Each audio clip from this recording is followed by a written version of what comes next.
अद्य मङ्गलवासरः अथवा बहुवासरः वैशाख शुद्ध सप्तमी दिनांक किती तारीख है 14 मे 2024 उन्माद चिकित्सा कल्याणक कुरिತು शङ्खं चक्रं जलकान्दतमृतघटं चारुदोर्भिश्चतुर्भिः सूक्ष्मस्वच्छातिरुद्यांशुकपरिविलसन् मौलिमम्भोजनेत्रं कालाम्भोदोज्ज्वलाङ्गं कटितटविलसच्चारुपीताम्बराढ्यं वन्दे धन्वन्तरिं तं निखिलगदवनप्रौढदावाग्निलीलम् प्रौढदावाग्निलीलम् ब्रह्मणो हि समारब्धाम् आत्रेयाद्येषु पूजिताम् अस्मदाचार्यपर्यन्तां वन्दे गुरुपरम्पराम् आयुर्वेदरतं वन्दे माधवाख्यं महागुरुम् आयुर्वेदामृतं सर्वं शिष्येभ्यो यः प्रदत्तवान् द्रष्टाज्ञानी दृष्टकर्मा कृतकर्मा तथैव च अध्यापको विश्वश्रेष्ठो महान् संशोधकस्तथा गुणैरेतैः समुदितैः यत्कार्यं प्रतनोति सः समृद्ध्यर्थं हि कार्यस्य वयं नु प्रयतामहे सरस्वत्यै नमो यस्याः प्रसादात् पुण्यकर्मभिः बुद्धिधर्मणसङ्क्रान्तं जगदभ्युत्थमीक्षते आत्रेयं प्रथमं वन्दे आयुर्वेदजगद्गुरुम् आयुर्वेदामृतं सर्वं गृहीत्वा हि सुरेश्वरात् अग्निवेशादिकेभ्यो यत् प्रयच्छत् मुनिसत्तमः प्रथमं तन्त्रकर्तारम् अग्निवेशं नमाम्यहम्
ओम शांति शांति शांति।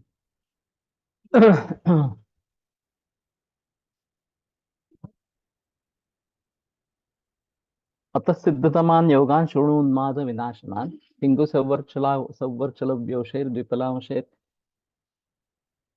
शताड़कम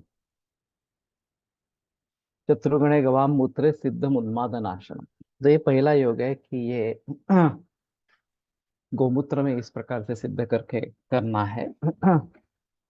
विशाला त्रिफला कौंती देवदार वेलवालकम स्थिरानतम रजन्योद्भे सारिवेद्वे प्रियंगुका नीलोत्पलेला मंजिष्ठा दंती दाड़िम केशरमं तालीशपत्रं दुर्हति मालत्याः कुसुमं नवम विडंगम कृष्णपर्णी च कृष्णं चंदन पद्मको अष्टाविंशतिभिः कल्कैः एतैः अक्षसमन्वितैः चतुर्गुणे जले सम्यक घृतप्रस्थम विपाशय। तो 28 वनस्पतियां हैं, वो एक अक्ष एक तोला मात्रा में लेनी है और फिर एक प्रस्थ घृत सिद्ध करना है इस प्रकार से। फलश्रुति जो है काफी वाइड इस प्रकार के है। अपस्मारे ज्वरे कासे शोषे मंदान मंदे नले क्षये। तो इन सभी विकारों में ये प्रयोग करते हैं। अपस्मार ज्वर कास शोथ अमंदाग्नि क्षय वातरक्त प्रतिक्षाय तृतीयक चतुर्थक छर्दि अर्ष मूत्र कुर्च विसर्प उपहत कंडु पाण्वामयोन्माद उन्माद विषमेह गदेषु च गरेषु असं पाठ भूतोपहत चित्तानां गदगदानां अचेतसां शस्त्रं स्त्रीणां च वन्ध्यानां धन्यम् आयुर्बलप्रदम् अलक्ष्मी पाप रक्षोघ्नम सर्वग्रह विनाशनम। तो ये वंध्या स्त्री के लिए प्रशस्त होना, धन्य, ये जो इस प्रकार के शब्द है ये काफी अलग है। दैव व्यपाशय चिकित्सा में उपयुक्त होने के कारण ये अच्छे है। आयुर और बल देने वाला इस प्रकार का है। तो अभी जो सभी प्रचलन चल रहा है, रोगों का नाश करने का प्रचलन सभी चल रहा है, खास करके कैंसर के बारे में। जो मॉडर्न मेडिसिन का प्रिंसिपल रहा है वो destruction of cancer cells, normal sales, इस प्रकार का रहा है। वो ऐसा मानते हैं कि ऐसा डिस्ट्रक्शन हो जाने से कैंसर ठीक हो जाएगा इस प्रकार से। लेकिन सक्सेस रेट उनका केवल 2.1% या 2.3% इतना ही है, खास करके केमोथेरेपी का। और बाकी 98% में तो रिलैप्स होने लगता है, बार बार आता है, बार बार केमो रेडिएशन चलते रहते हैं और एक मिजरेबल डेथ अंत में प्राप्त हो जाती है। तो अगर हम बल को बढ़ाएंगे उनको मारने के बजाय शारीरिक बल, मानसिक बल वगैरह जो है, या अग्नि बल, उसको अगर सुधारेंगे तो उसके जरिए इम्यूनिटी बढ़ेगी, प्रतिकार क्षमता बढ़ेगी। और प्रतिकार क्षमता जब बढ़ेगी तो वो रोग के ऊपर काबू पाएगी। और इसी सूत्र के आधार पर, या रसायन चिकित्सा करनी चाहिए इस सूत्र के आधार पर, मैंने कल्याण का गुरुत्व या महाकल्याण का गुरुत्व एक्चुअली उसका प्रयोग करना शुरू किया। और अलक्ष्मी पाप रक्षोघ्नम, ये एक अलग बात है कि इस प्रकार के आधिदैविक एस्पेक्ट्स इसमें कैसे आ जाते हैं, ये सोचने की बात है। वैसे देखा जाए तो वनस्पतियां हैं, कॉम्बिनेशन के जरिए ये इस प्रकार के आधिदैविक एस्पेक्ट दिखाने लगते हैं। ये काफी महत्वपूर्ण मामला इस प्रकार का है कि दारिद्र्य का नाश करना इस प्रकार से, पाप का नाश करना और राक्षसों का नाश करना, सर्वग्रह विनाशनम, सभी ग्रहों का भी विनाशन करना इस प्रकार से। तो धन्य है और ये सभी बातें हैं। आयुर्बलप्रद है, आयु देने वाला और बल देने वाला, ये भी बात है। तो अगर हम जिएंगे तो कुछ हौसला बन सकता है कि हम रोगों के ऊपर काबू पाए। अगर कैंसर को खत्म करते करते हम ही खत्म हो जाएंगे तो कोई मतलब नहीं है उसका इस प्रकार से। लेकिन इस प्रकार से उसमें परिवर्तन लाना, समाज के मध्य में परिवर्तन लाना, ये बहुत अहम चीज इस प्रकार की रहेगी। मेरी एक पुरानी किताब थी, आयुर्वेद समझ गैर समझ, इस प्रकार से। अभी मैं सोचता हूँ कि उस समय में वो काफी युवा था। ये किताब करीबन 30-35 बरस पहले मैंने लिखी थी, छोटी सी किताब थी। अभी अभी अगर मैं इसको लिखना चाहता हूँ तो ये बहुत इलेबोरेट इस प्रकार की होगी और उसमें काफी मुद्दे समाविष्ट होंगे। मूल रूप से जो है वो प्रिंसिपल्स के बारे में सोचना है। आयुर्वेद के प्रिंसिपल्स, आधुनिक विज्ञान के प्रिंसिपल, उनकी तुलना और आधुनिक वैद्य को मूर्धन्य क्यों माना गया, किस प्रकार से सिम्टोमेटिक रिलीफ के जरिए वो पूरे वैद्यक विश्व पर राज करने लगे, और कैसे ये pharmaceutical industry, hospital management group और इंश्योरेंस कंपनी, इन सभी ने इसके ऊपर कब्जा कर लिया है। इसके बारे में काफी लोगों ने बहस की है वास्तव में, लेकिन फिर भी लोगों तक उतनी जानकारी पहुंची नहीं है इस प्रकार से। और संक्षेपतः क्रिया योगो निदान परिवर्जनम, ये जो हमारा सूत्र है वो सबसे अहम सूत्र इसमें रहेगा। और कारणों को टालना, यही संक्षेप में चिकित्सा है। ये बहुत बड़ा मुद्दा इस प्रकार का है। कारण अगर नहीं रहेगा तो कार्य निर्माण ही नहीं होगा। जो कार्य निर्माण हुआ है उसका तो स्वभाव पूर्ववाद से अपने आप नाश होता रहेगा। उसका हेतो हो अवर्तनम किंचित तत्राभिमन्यन्ते हेतुम हेतोरवर्तनम, कारणों का न होना यही नाश का कारण है, ऐसा कुछ लोग बताते हैं। इस प्रकार के चर्चा पे उसके बारे में बहस की है। तो सबसे अहम मुद्दा यही है।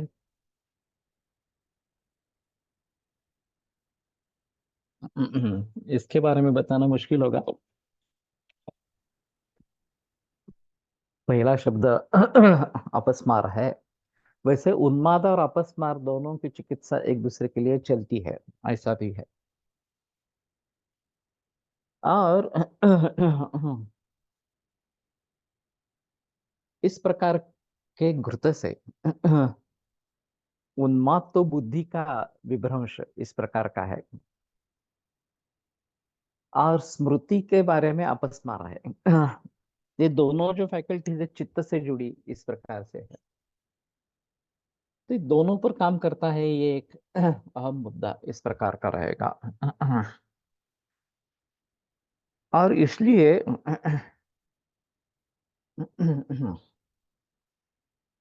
ये अलक्ष्मी पाप रक्षा इनका नाश करने वाला, सर्व ग्रहों का नाश करने वाला, और पुंसवन में भी श्रेष्ठ और वंध्या नारी सुतप्रद इस प्रकार का भी है, धन्य है, आयुर्बलप्रद है। ये जो सभी फलश्रुति है ये काफी महत्वपूर्ण इस प्रकार की फलश्रुति रहेगी। और जो जो द्रव्य आयुर्बलप्रद देने वाले हैं वो सभी कैंसर जैसे विकारों में, या जहां जहां धातुओं का बल कम है, अग्नि का बल कम है, यहाँ मंदेग्न भी बताया गया है।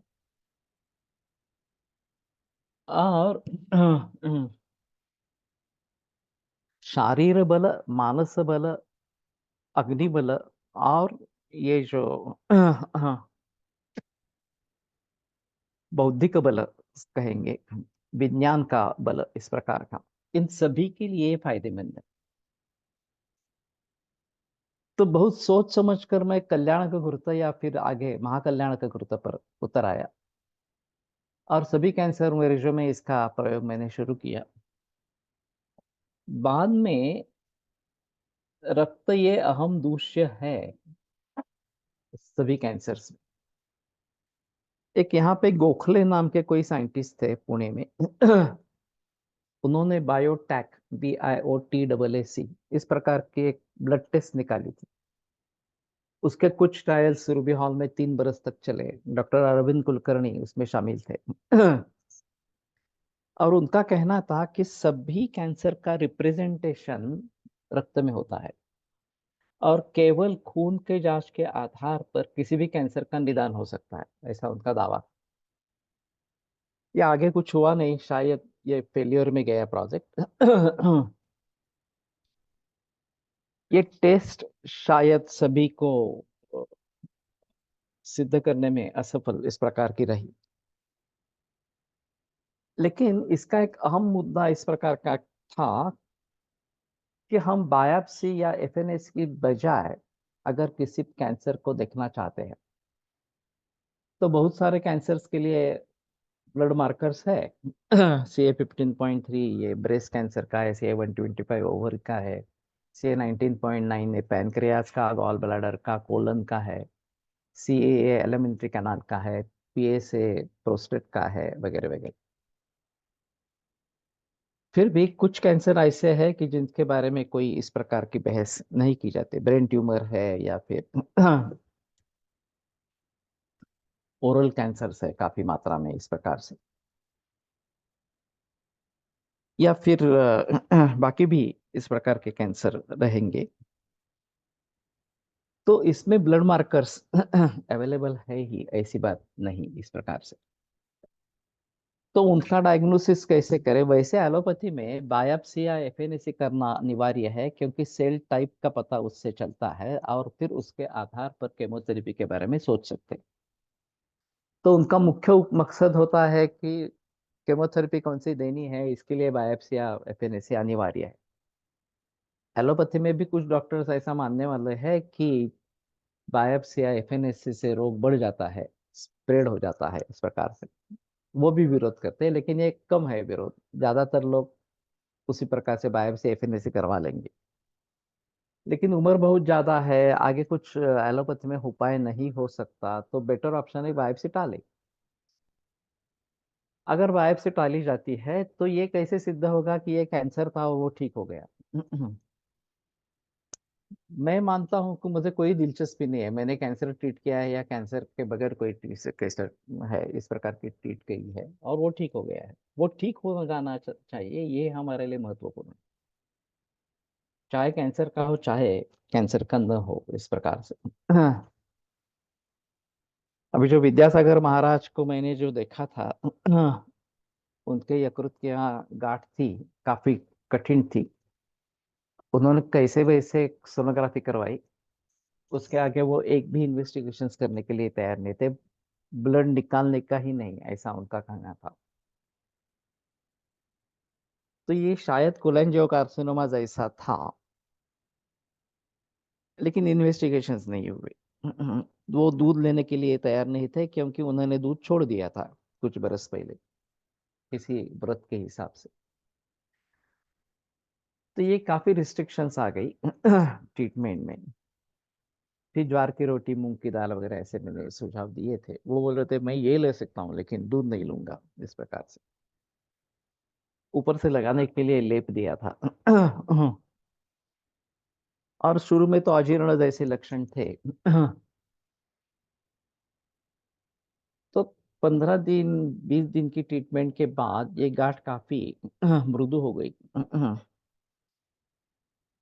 रुद्धपत कामाला थी, श्वेतवर्ण मल प्रवृत्ति थी, वो सुधर गई। शरीर का पीलापन, आंखों का पीलापन कम हो गया। तो मेरे ख्याल से वो सुधर रहे थे, उसमें कोई संदेह की बात नहीं थी इस प्रकार से। और योग बहुत अच्छा करते थे। बद्ध पद्मासन वगैरह बहुत आसानी से करते थे। उम्र भी ज्यादा थी, 76 साल की उम्र थी। और ये दिगंबर जैनों का बहुत खड़तर मामला है ये। दिन में एक ही बार खाना और पानी इस प्रकार से लेते हैं। तो वो सुधर रहे थे, लेकिन फिर भी उन्होंने सोच लिया कि समाधि लेनी है। और फिर अन्न त्याग किया, पानी त्याग किया और चल बसे, समाधि ले ली। तो उनको कैंसर था नहीं था ये बात वैसे ही रहेगी। सभी एलोपैथी डॉक्टर का कहना था नहीं नहीं, हमें सिद्ध करना है ये कैंसर है या कैसा है, और फिर आगे उसके बारे में, ट्रीटमेंट के बारे में सोचना है। वो तो एलोपैथी लेने के लिए बिल्कुल तैयार नहीं थे। तो ऐसे हालात में हमें कोई दिलचस्पी नहीं है उनको कैंसर था या नहीं था, इस प्रकार क्लिनिकल जजमेंट के आधार पे मैं कहता हूँ कैंसर था, इस प्रकार से लोग मानेंगे नहीं। ठीक है, वो अगर सुधर जाते, अच्छी तरीके से ठीक हो जाते तो बहुत बढ़िया बात होती। दुर्दैव से उन्होंने सोच लिया कि नहीं अब समाधि ले लेंगे, इस प्रकार से वो अलग बात रही। और उनके सोच के आगे आगे कोई जा नहीं सकता इस प्रकार से। तो कहने का तात्पर्य अर्थ ये है कि आयुर्बल प्रद, ये जो बात है ये महत्वपूर्ण इस प्रकार की है। और इसी के आधार पर हमें जोर करना है। मैंने जो अभी नई संहिता के बारे में सोचा है, बलाधिष्ठानम आरोग्यम, कैंसर जैसे रोगों में कैंसर सेल को मारने वाली चिकित्सा देकर हम शायद कैंसर को कुछ हद तक मिटा सकेंगे या कंट्रोल कर लेंगे। लेकिन उससे आरोग्य मिलेगा क्या? आरोग्य नहीं मिलेगा, क्योंकि बलाधिष्ठान हम आरोग्य बल को हम कम कर रहे हैं, शारीरिक बल, मानसिक बल, अग्नि का बल, ये सब हम केमोथेरेपी देकर कम कर रहे हैं। तो ये कम हो जाएगा तो आरोग्य कहाँ से मिला है? आरोग्य नहीं मिलेगा। केवल एक इस प्रकार का समाधान आ रहे रे, मेरा कैंसर कम हो गया, ट्यूमर कम हो गया, मार्कर्स अच्छे आने लगे हैं, तो मैं ठीक हो रहा हूँ, इस प्रकार का एक समाधान, मानसिक समाधान मिलेगा। लेकिन अंतिमतः इससे इम्यूनिटी और डाउन होती जाएगी, बल टिकेगा नहीं। और बलाधिष्ठानम आरोग्यम, बल आरोग्य का अधिष्ठान है, तो आरोग्य कैसे मिलेगा? आरोग्य नहीं मिलेगा। तो मैं मानता हूं कि इसी मुद्दे को लेकर आगे बढ़ना है। मैंने कई बार इंटरनेशनल लेवल पर आयुर्वेद को ले जाने की बात सोची है। लेकिन होता ऐसा है कि मैं आयुर्वेद की दृष्टि से अगर लिखूं तो वो लोगों के समझ में नहीं आएगा। जो आज की साइंटिफिक कम्युनिटी है उनके लिए ये सब बातें फिजूल इस प्रकार के है। कोई मालूम मालूम नहीं है, संस्कृत में कुछ लिखा है ये कुछ भी बता देंगे इस प्रकार से। तो वो जो भाषा समझते हैं उस भाषा में अगर हमें लिखना है तो आयुर्वेद नहीं रहेगा। ये बड़ी समस्या इस प्रकार। इसलिए मैं चाहता हूं कि इन्वेस्टिंग इन हेल्थ, आरोग्य में निवेश, इस बात को अगर आगे लेकर बढ़ेंगे। और आरोग्य में निवेश किस प्रकार का हो सकता है? अ, आरोग्य जहां जहां खर्च होता है वो बातें कौन सी हैं? पहले हमें निगेटिविटी से बचना है कि जिन कारणों से आरोग्य में हानि होती है उन कारणों का सेवन नहीं करना है। हाँ, एनर्जी बचा के रखनी है, ये पहली बात। जंक फूड, फास्ट फूड नहीं खाना है। हाँ, व्यसनाधीनता नहीं होनी चाहिए वगैरह। और मानसिक स्तर पर निगेटिविटी में नहीं जाना है। तो इनसे हमारी ताकत खर्च होती है। अब ताकत को बढ़ाएंगे कैसे? तो ये जो स्वस्थ वृत्त का मामला है उसका पालन करें तो ताकत कम से कम टिकी रहेगी। बढ़ानी है तो रसायन चिकित्सा होनी चाहिए, वाजीकरण चिकित्सा होनी चाहिए, और फिर उसके लिए पंचकर्म आवश्यक इस प्रकार का। तो ये सभी आरोग्य में इन्वेस्टमेंट है, निवेश है। और ये करते रहेंगे तो आरोग्य बढ़िया रहेगा, रोग होंगे ही नहीं, ये बात है इस प्रकार से। और अगर रोग है तो धीरे धीरे वो मिटेंगे और फिर आरोग्य अच्छी तरीके से बढ़ता रहेगा। तो इसमें दवाइयों का रोल काफी बाद में आता है। पहले जो है वो हमें आरोग्य छीनने वाले कारणों से अलग होना है, ये सबसे अहम मुद्दा इस प्रकार का है। फिर अच्छा खाना खाना, जीवन शैली वगैरह अच्छी रखना वगैरह, ये सभी बातें हैं। यहाँ पैसों की क्या जरूरत है, यहाँ दवाइयों की क्या जरूरत है इस प्रकार से। आगे पंचकर्म करेंगे, रसायन वाजीकरण चिकित्सा करेंगे तो उसके लिए औषधियों का प्रयोग इस प्रकार का होगा।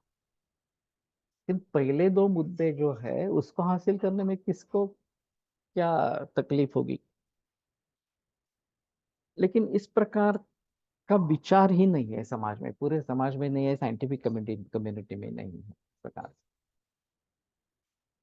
और तीसरा मुद्दा जो इसमें पर्यावरण का है कि हम निसर्ग का एक अंश है।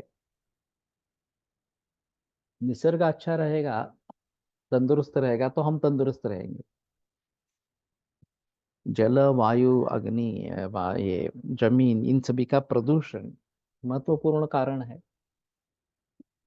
वो उस प्रदूषण को किस प्रकार से रोका जा सकता है ये अगर हम सोचेंगे। परिवार व्यवस्था एक अहम मुद्दा है इसमें, क्योंकि वास्तव में स्वास्थ्य के बारे में गर्भिणी अवस्था से विचार करना जरूरी है। जब गर्भावस्था हो जाती है, सगर्भावस्था इस प्रकार की, तभी से उस गर्भ की परिरक्षा कैसी करनी है, उसकी इम्यूनिटी कैसे अच्छी रहे, जन्म के बाद बालकों के बारे में ये सभी विचार करना है। क्षीरप क्षीरान्नाद अन्नाद, इस प्रकार की जो अवस्थाएं बताई गई है। और अभी न्यूक्लियर फैमिलीज है, हाँ, तो बच्चों की परवरिश परवरिश अच्छी तरीके से नहीं होती है और वही अनारोग्य शुरू हो जाता है।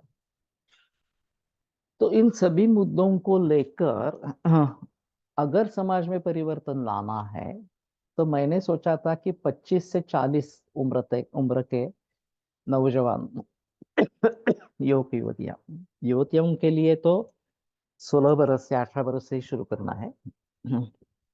ये हमारा टारगेट ग्रुप होना चाहिए।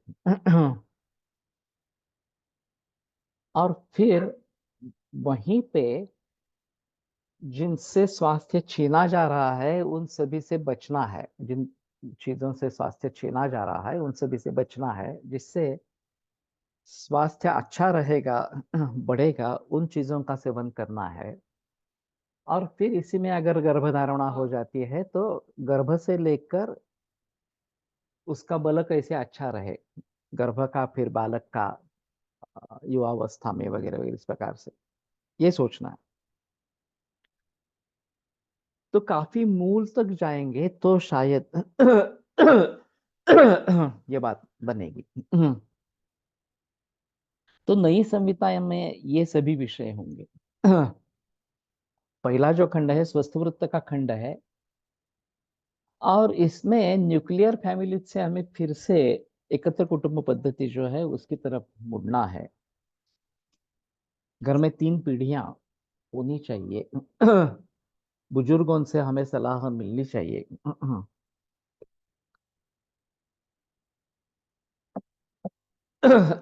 और फिर बच्चों की परवरिश परवरिश दादा दादी दाना नाना नानी जिस प्रकार से कर सकते हैं वो एक अहम मुद्दा इस प्रकार का रहेगा।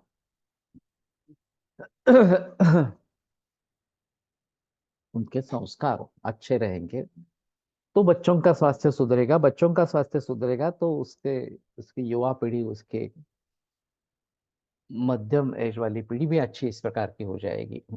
और पूरा समाज स्वस्थ होने लगेगा।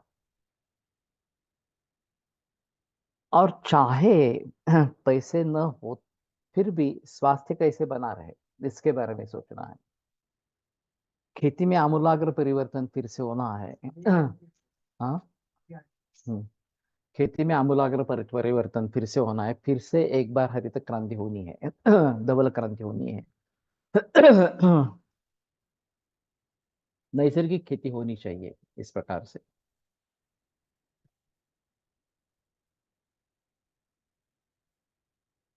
और स्वास्थ्य के लक्षणों के बारे में सोचना है। अभी जो इन्वेस्टिगेशन चलती है स्वास्थ्य के लिए वो मिसलीडिंग भी है, आधी अधूरी है और मिसलीडिंग भी है। तो उनको ध्यान में रखते हुए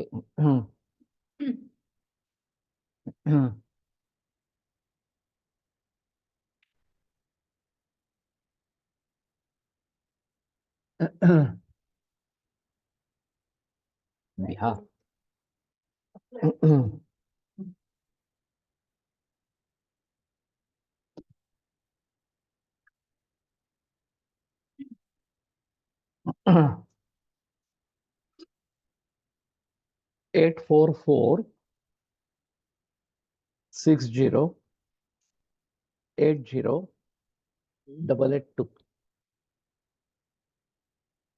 ग्रुप में काफी लोग हैं जिनको मेरा नंबर मालूम है।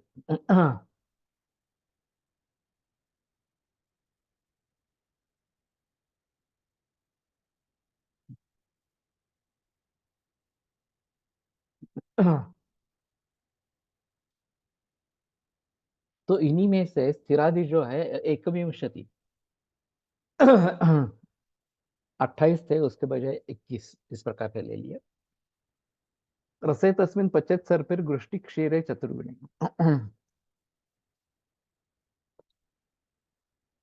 और उसमें घृत का पाचन करना है और 4 गुना घृष्टि क्षीर डालना है। घृष्टि जो है वो एक बार सकृत प्रसूता गऊ, एक बार जिसकी प्रसूति हुई है इस प्रकार की वो घृष्टि क्षीर घृष्टि कही जाती है। वीरार्धर्माश काकोली स्वयं गुप्तर शबर गुप्तर शबधर स्वयं गुप्ता ऋषभ रुद्धि भी इस प्रकार का है। मेधया च समय कल्कहि तत्स्यात् कल्याणकम महत्। तो ये सब काफी सब अष्टवर्ग है जीवनीय। वीरा आर्द्रमाश, तो ये शायद वाजीकरण के हिसाब से है। काकोली, स्वयं गुप्ता, ये तो वाजीकरण है ही। ऋषभ और रुद्धि, मेधा। मेधाजीवक काकोली रुद्धि द्वंद्वे पिचा सती वरी विदार्य शिवगंधा वाराहिंश्च क्रमाक्षिपे, देव भाव प्रकाश में पर्याय के रूप में आया है। और आज्ञाम अष्टवर्गस्तु यतो अति दुर्लभ, तस्मात् तस्य प्रतिनिधि गृह्णीयात् तद्गुणम भिषक, इस प्रकार का है। और ये मेधाजीविका काकोली के बारे में, वरी विदारी अश्वगंधा वाराही, इस प्रकार के योग आए हैं। तो अगर ये मिलते नहीं है तो वो उसमें डाले। और ये महाकल्याणक कृत है। ब्रूहणीयम विशेषण संधिपात हरम परम, ये खास करके ब्रूहणीय है और संधिपात हर इस प्रकार का है।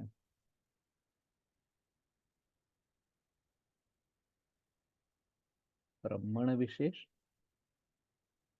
ब्रह्मण विशेष कहाँ है? ब्रूहण विशेष।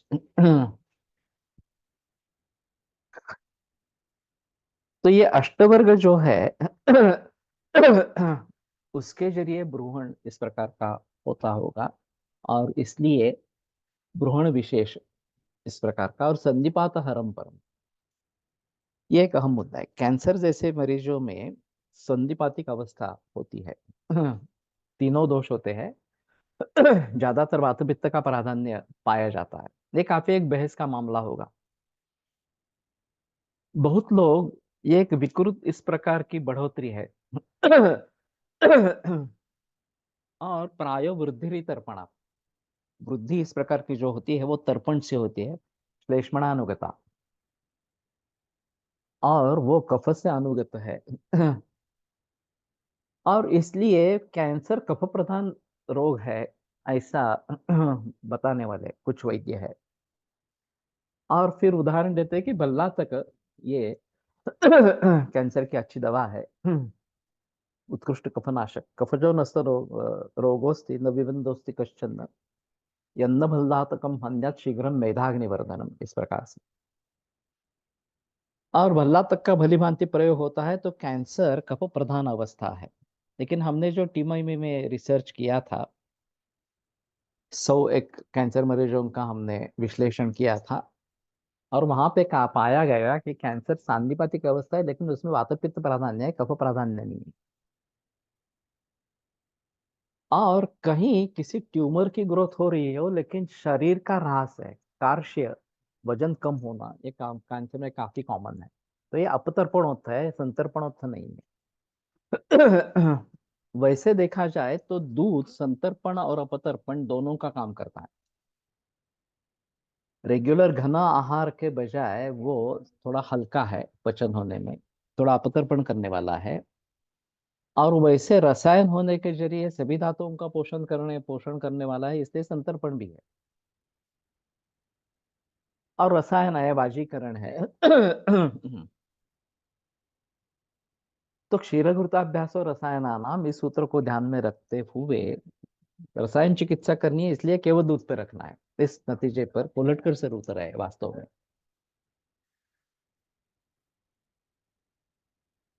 पापना से पितर कितना भी ब्रूहण करो, ब्रूहण होता ही नहीं।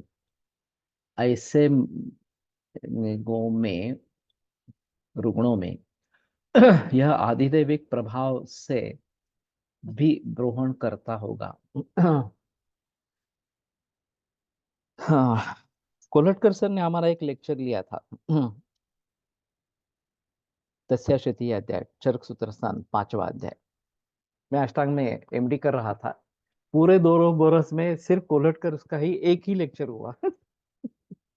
पढ़ाने का कोई सवाल ही नहीं था, कोई आकर पढ़ाए हमें इस प्रकार से। लेकिन कोलटकर सर ने एक लेक्चर तो ले लिया इस प्रकार से। तस्याश्रिताद्यात् आहारात् बलं वर्णश्च वर्धते यस्यर्थ सात्म्यं वेदितम चेष्टाहार व्यपाश्रयम्। एक एक ही सूत्र के लिए उन्होंने बहस की और उन्होंने यही रेफरेंस दिया था पापे से पितर इस प्रकार से। आगे जो 24वें अध्याय में चरकाचार्य कहते हैं तस्याश्रिताद्यात् आहारात् बलं वर्णश्च वर्धते,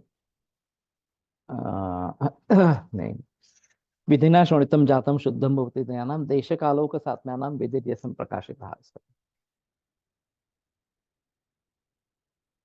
तो चिरकृष जो है वो धीरे धीरे ही पुष्ट होता है, तत्काल पुष्ट नहीं होता। और सभी कारणों को दूर करना है। अचिंतया हर्षणेन ध्रुवम संतर्पणेन च तो स्वप्न प्रसंगाच कृशो वराह भविष्य, ये बात कही गई है। तो यहाँ मानसिक जेतु जहाँ पे होते हैं वहां आप कुछ भी कोशिश करो, पुष्टि नहीं होती इस प्रकार से। लेकिन फिर भी कृश व्यक्ति और स्थूल व्यक्ति में कृश ही प्रिफर्ड है, इस प्रकार का बताया गया है।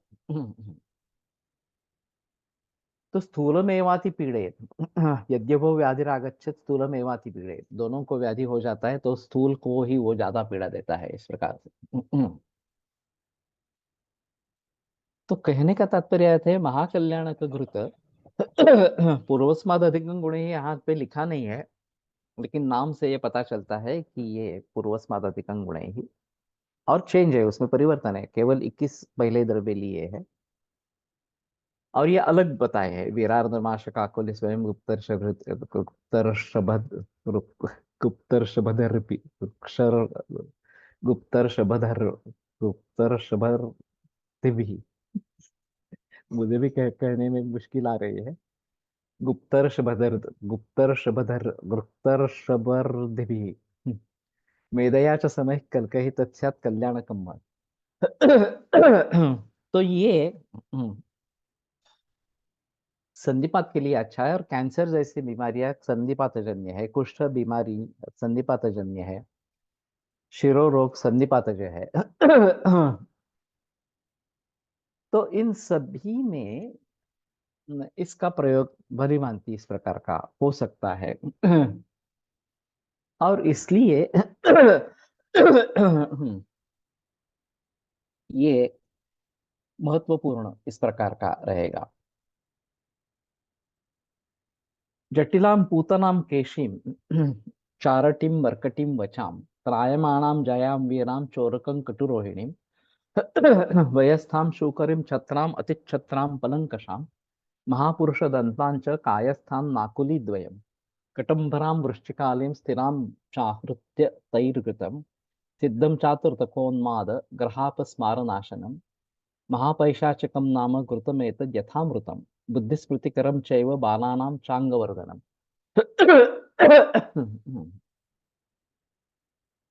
तो नाम से ही महापैशाचिक गुरु इस प्रकार। तो ये आधिदैविक काम में अच्छी तरीके से प्रयोग में लाया जा सकता है।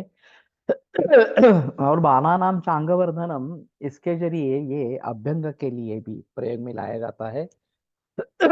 भीतर भी प्रयोग किया जा सकता है। और जो पर्याय यहाँ पे प्रयोग में लाए हैं वो भी चुने चुने पर्याय है। जटिला पूतना केशी चारटी मरकटी इस प्रकार से। तो कोलटकर सर का ये कहना था कि नाम से ही ये इस प्रकार के आधिदैविक चिकित्सा में बहुत उपयुक्त इस प्रकार का होता है। और बुद्धि स्मृतिकरम चातुर्थक उन्माद ग्रह अपस्मार, इन सभी का नाश करने वाला इस प्रकार का। तो जहां हमें निश्चित रूप से ऐसा मालूम पड़ता है कि ये ग्रह बाधा है और उसकी चिकित्सा करनी ही है, एक मंत्र चिकित्सा हो सकती है। अगर आपको कुछ इस प्रकार के मांत्रिक मालूम है, अच्छे है, वो नहीं है तो फिर दवाइयों से काम लेना है इस प्रकार से है। और इसमें महाकल्याण का गुरुत्व और महापैशाचिक का गुरुत्व, ये दोनों अच्छे तरीके से काम करते हैं।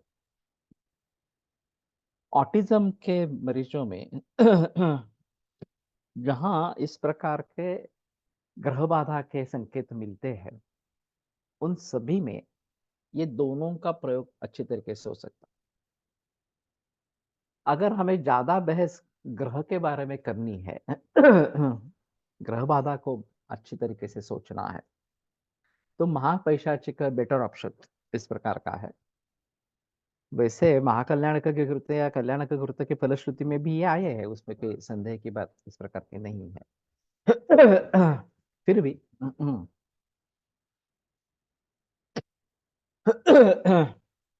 ग्रह बाधा के हिसाब से अगर देखना है तो ये ज्यादा अच्छा इस प्रकार का है।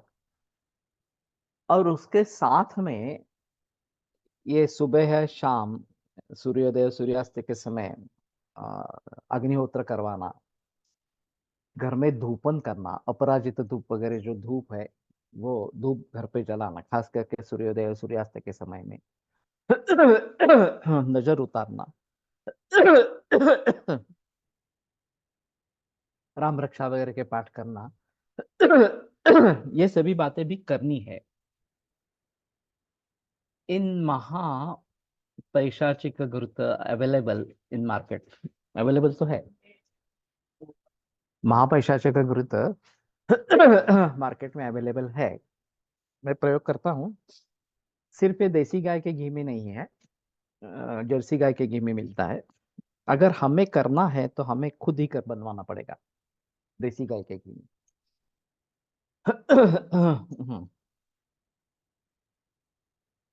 तो फिर अभी ये अ, पूर्णायु के केंद्र का यहाँ पे बारामती में उद्घाटन हुआ था, वहां पे गया था। वहां नजदीक एक गौशाला है। ये चंदू काका सराफ से जुड़े उसके रिश्तेदार या खुद वो 80 एकड़ खेती है और 250 गायें हैं। और फिर जीवामृत वगैरह से बनाता है ये, एक बायो फर्टिलाइजर भी बनाते हैं खुद का।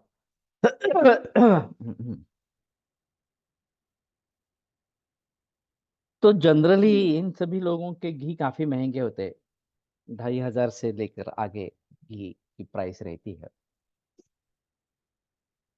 और फिर उसको लेकर घी बनाएंगे तो ये काफी महंगा मामला हो जाता है। मैं अभी एक घी मंगवाता हूँ राजस्थान गुजरात बॉर्डर से, वो 1250 में मिलता है मुझे। मैंने एक बार वो शेयर भी किया था उसका नंबर। बहुत ही कम लोगों ने फायदा उठाया उसका। तो कहने का तात्पर्य अर्थ ये है कि इस प्रकार से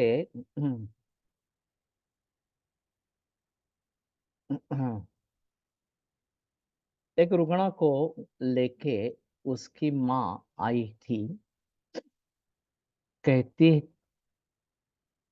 है थी कि हाँ दिवसभर मरकट चेष्टा करतो। तो क्या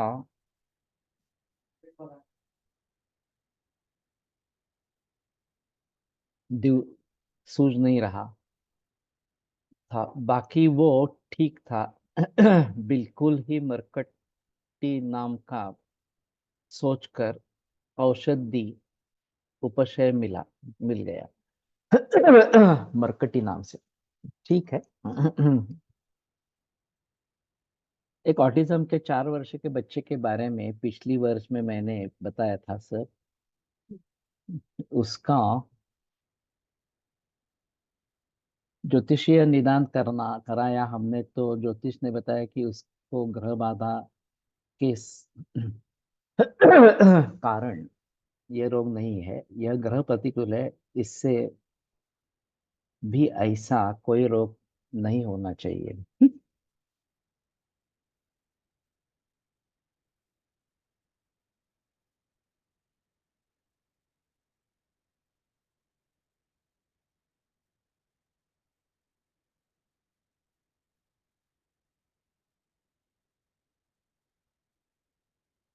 लेकिन ज्योतिष के आधार पर हम जब सोचते हैं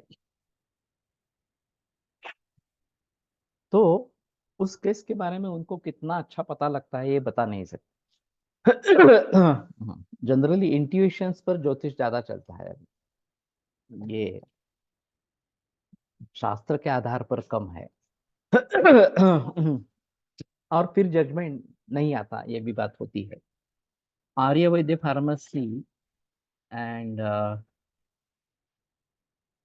मिला है महापैशाचिक घृत में।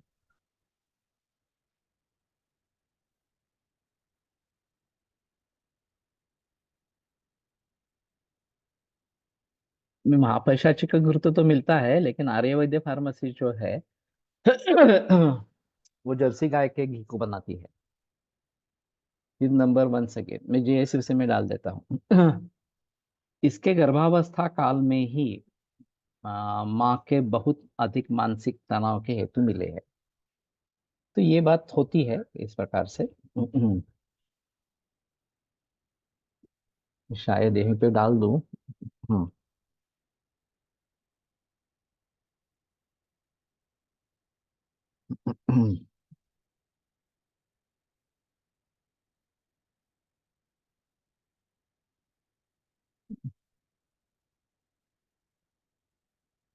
81285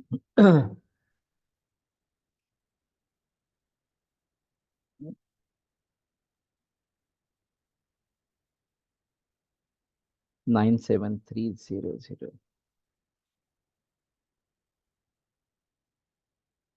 दिनेश चौधरी। Sorry sorry, Shrinik Shrenik Chaudhary.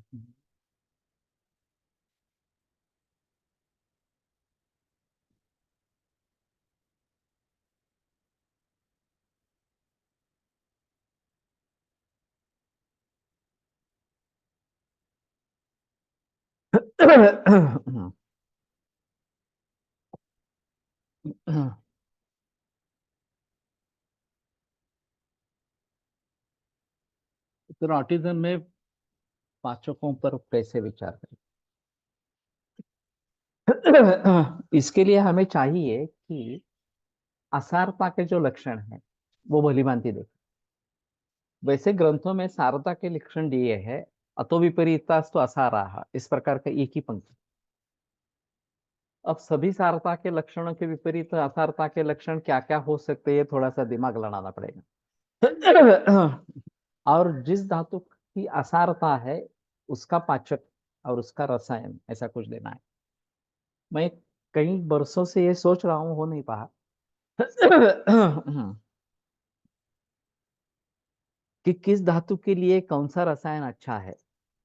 ये रसायनों के द्रव्यों के आधार पर सिलेक्ट किया जाए, या जिस रोग के अधिकार में रसायन बताए गए हैं चिकित्सांत में, उस रोग के जो दोष दूष्य है उनके आधार पर हम एक बात हो सकती है, हमारी एक बात हो सकती है। और साथ में वसंत कुसुमाकर या वसंत कल को भी विचार कर सकते हैं हम।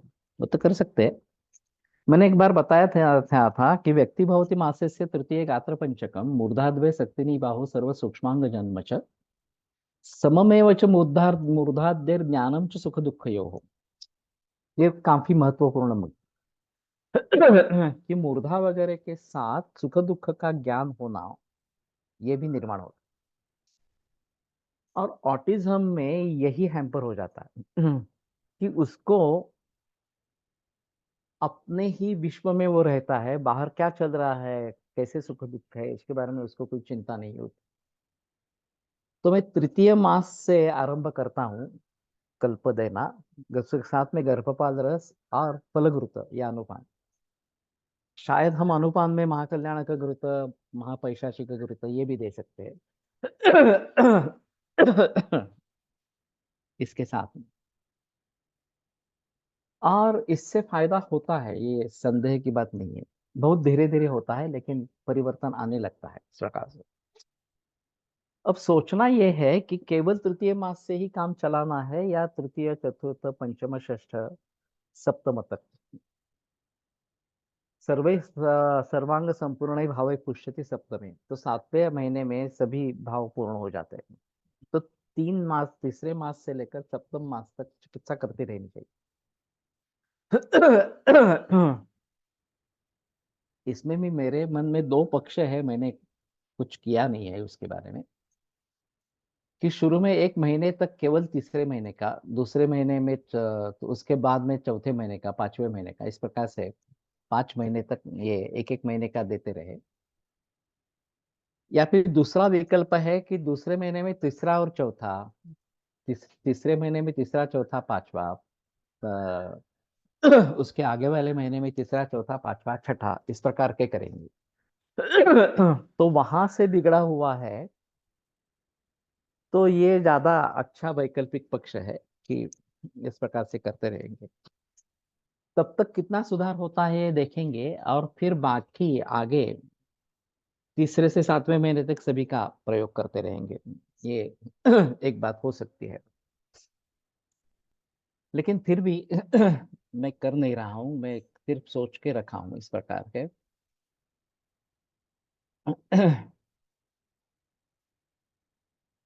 वापर सकते हैं वसंत समाकार स्वर्ण मालिनी वसंत। मैंने रेयरली किया है, लेकिन कर सकते हैं, उसमें कोई संदेह की बात इस प्रकार की नहीं है। अभी हुआ है ऐसे कि कोल्हटकर ट्रेडिशन में दोनों प्रकार के पक्ष हैं, कि कोल्हटकर सर की केवल एक ही द्रव्य इस प्रकार की भी खासियत थी, और काफी कॉम्बिनेशंस भी होते थे इस प्रकार की भी खासियत। संजय पेंट से बताता है कि वो तो केवल कोल्हटकर सर का छात्र रहा। उसने दूसरी दूसरे किसी के पास वे गया ही नहीं इस प्रकार से। या मनोज फिरोदिया भी शायद इसी प्रकार का है, केवल कोल्हटकर सर के पास ही उसने पढ़ाई की है इस प्रकार से। तो वो बता रहा था कि हम खिचड़ी बना के देते हैं दवाई द्रव्य में, बहुत सारे द्रव्य इकट्ठा करते हैं और दे देते हैं। इसमें रसशास्त्र की औषधियां भी होती है, वनस्पति चूर्ण भी वगैरह होते हैं इस प्रकार से। तो वास्तव में ये सही नहीं है। एक ही द्रव्य इस प्रकार का ढूंढ कर निकालना है कि जो उन सभी कंडीशंस को फुलफिल करे, और फिर उसी का प्रयोग करे। और कोल्हटकर सर के इस प्रकार के भी अनुभव है, उसमें संदेह की बात नहीं है। केवल लाक्षा दे दी, केवल ताप्ते दिलोह दे दिया, केवल स्वर्ण मानंदी वसंत दे दिया, इस प्रकार के सर के अनुभव है एक ही बार दिन में। और तीनों में 20-22 किलो वजन बढ़ा, क्षय के लिए मरीज आया है, और केवल ताप्ते लोह से दिन में एक बार 20 किलो वजन बढ़ा, केवल लाक्षा से 20 किलो वजन बढ़ा, केवल स्वर्ण माननीय वसंत से 20 किलो वजन बढ़ा। तो ये आम वैद्य का काम नहीं है इस प्रकार से। फिर भी हमें जिससे रिजल्ट्स मिल रहे हैं वो हम चालू रखें, एकदम इस प्रकार का परिवर्तन लाने की कोशिश न करें।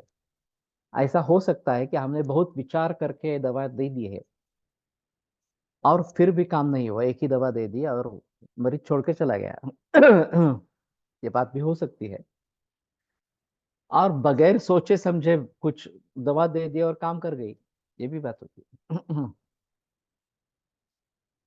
तो इन सभी हालातों में जोश दास्तेदार का मत सर ताप्याती था, नहीं नहीं, डोज भी ज्यादा नहीं था। ये कुछ मिलीग्राम में, 120 मिलीग्राम में वगैरह इतना ही रहता था, और फिर उससे ये बढ़ता था, बढ़ा है इस प्रकार से।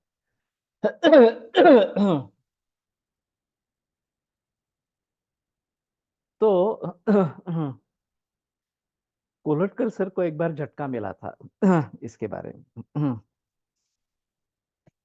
जाइल करके वैद्य थे, बुजुर्ग थे, और कोल्हटकर सर ने एक केस को उनको दिखाया, वातव्यधि था। तो उन्होंने सुझाव दिया, आप लक्ष्मी नारायण दे दो इनको। अब लक्ष्मी नारायण को दातार गुरुजी ने उठा लिया ज्वरग्न योग में। लक्ष्मी नारायण, टंकण और गिरीश, ये कॉम्बिनेशन है उनका ज्वरग्न का। लक्ष्मी नारायण एक भाग, टंकण दो भाग, गिरीश चार भाग। और बिल्कुल कम मात्रा में 10-15 मिलीग्राम मात्रा में ज्वरग्न का प्रयोग करते थे। तो कोलटकर सर के मन में ये था कि अरे ये तो ज्वर की दवा है। तो उन्होंने पूछा कि ये तो ज्वर की दवा है। तो जाइल वैद्य ने कहा नहीं नहीं, ये सूतिका बस रोग में आई है, सूतिका के वातव्याधि में आई है। अधिकरण उसका जो है प्रसूतिवात है। देखा तो सही था, अधिकरण उसका प्रसूतिवात इस प्रकार का है। वातव्याधि की दवा है इस प्रकार से। लेकिन हम कहाँ प्रयोग करते हैं इस प्रकार के लक्ष्मी नारायण रस का सूतिकावात में इस प्रकार। हमें तो मूल अधिकरण मालूम ही नहीं है इस प्रकार। तो ये कोलटकर सर की बात रही है, हमारी तो बात छोड़ दीजिए। जिनका इतना बड़ा गहरा अध्ययन था, उस कोलटकर सर के बारे में ये बात हो सकती है। तो हमारी स्थिति किस प्रकार की रहेगी? तो कहने का तात्पर्य अर्थ ये है।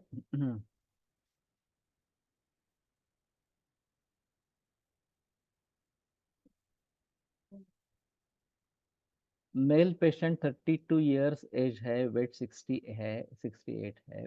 बार बार थ्रोट इन्फेक्शन, टॉन्सिलाइटिस हो जाता है, कभी शीतल जल सेवन से हो जाता है। 5 से ईयर्स से ऑन ऑफ होता है। सीटी स्कैन रिपोर्ट्स में साइनसाइटिस बताया गया है। मार्गदर्शित करते are reported are normal allopathy treatment ले ले है, तब तब ठीक रहेगा। फिर इसे इम्यूनिटी बढ़ाने की बात करनी है, कारणों को टालो, ये पहला मुद्दा है। और फिर इम्यूनिटी कैसे बढ़ेगी इसके बारे में सोचना है। तो कहता है रक्त एवं मेद धातु के अलावा और भी धातुओं का विचार करेंगे क्या, कर सकते हैं। वनस्पती चूर्ण पर असर दिले असता पूर्ण अंग red rash with severe itching असा खूप पेशंट मध्ये माझा अनुभव आहे। सो काहीही मिक्स करणं टेंशन,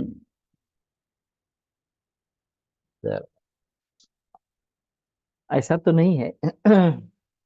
एलर्जी किस बात की होती है ये थोड़ा सा देखना चाहिए। अजीर्ण में उष्णवीर्य औषध देने से होता है। तो एलर्जी के काफी कारण है।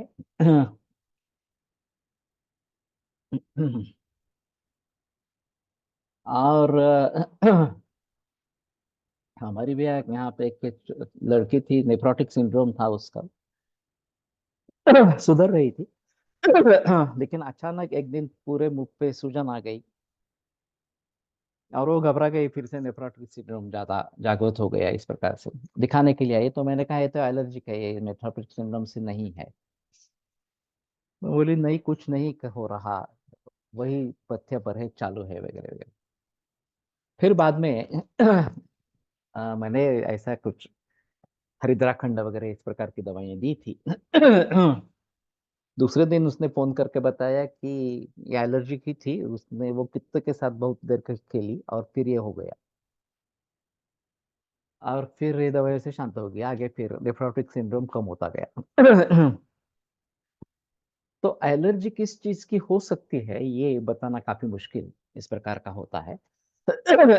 लेकिन मुझे निश्चय था कि ये एलर्जी की है इस प्रकार का। तो इसके बारे में सोचना है।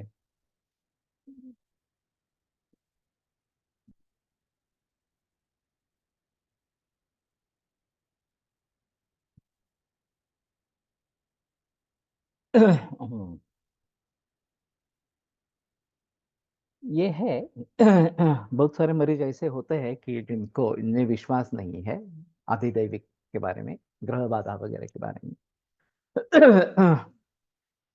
लेकिन ऐसा है कि कोल्हटकर सर फर्म रहते थे, ये पहले करो और फिर आगे सोचेंगे, इस प्रकार से। कुछ मरीज छोड़ के भी जाते हैं इस प्रकार के। लेकिन जो मानते हैं उनको रिजल्ट्स मिलते हैं, और फिर ये समाज में मत परिवर्तन धीरे धीरे होने लगता है कि ऐसी भी कुछ चीज है जो अधिदैविक के जरिए सामने इस प्रकार के आती है। तो उनको पहले पूछ लेना है आपको इसमें विश्वास है या नहीं है, और विश्वास नहीं है तो ये बात हो सकती है कि विश्वास नहीं करेंगे। और अजोस्पर्मिया में कैसे विचार करें, मेल पेशेंट 38, पहले रोगी को हार्निया के ऑपरेशन हो चुका था, लास्ट अल्सरेटिव कोलाइटिस है। पूरी हिस्ट्री ले लो। कुछ होगा नहीं होगा ये अभी नहीं बता सकते इस प्रकार से। तो ठीक है। मुझे लगता है कि उन्माद के जरिए मानस विकारों पर काबू पाने के हिसाब से हमें सोचना है। देख, इसमें अहम मुद्दा इस प्रकार का रहेगा, तो फिर आगे इस प्रकार से बढ़ते रहेंगे। आयुर्वेद प्रकांडो निगदित इह हि शल्यतंत्र प्रधानः शिष्येभ्यः शाश्वतोऽयं निखिल जन कृपा व्याप्त चित्तेन येन आयुर्वेदस्य वाञ्छन् पुनरपि भुवने तांश सुष्ठु प्रतिष्ठां श्रेष्ठं धन्वन्तरिं तं प्रणमति च सदा वैद्यवर्गो हि नूनम् वैद्यवर्गो हि नूनम्।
ओम शांति शांति शांति।